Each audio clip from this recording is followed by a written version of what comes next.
Bəzi adamlar da var ki, onlarda ideya bazası olmur. Onlar daim başqalarını gəzirlər ki, görüm kimdə nə varsa onu götürüm, reallaşdırım. Bu onların zəif tərəfləridir. O barədə ki, insanlar var ki, kreativ düşüncəlidirlər. Hər bir işdə öz fərqliliyini ortaya qoyurlar. Digərləri isə hər nə qədər çalışsalar da ki, o insan kimi olsunlar, təbii ki, onu edə bilmirlər. Yəni, hər dəfə sizi kopyalamaq istəyəndə sizin ideyanızı götürüb, biraz düzəliş edib, özününki kimi paylaşa bilir.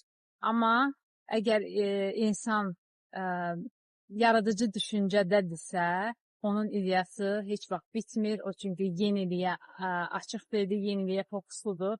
Bunların da hamısında əslində insanlara yaradandan verilən bir bacarıq, bir istedaddır ki, bunu sonradan qazanmaq olmur, sonradan əldə etmək olmur.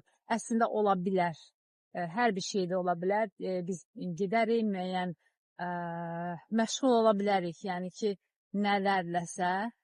Amma biri də var ki, genetik olaraq, yəni heç bir əziyyət çəkmədən anidən düşünürsən və o sənə nəyisə etmək istəyirsən və onu çox fərqli formada insanlara çatdırırsan. Bəziləri də var ki, bunun üçün çox düşünür, çox araşdırır.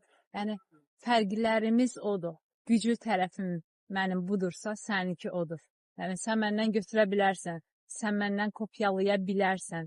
Amma tam da mənim kimi edə bilməyəcəksən. Bu %100 belədir.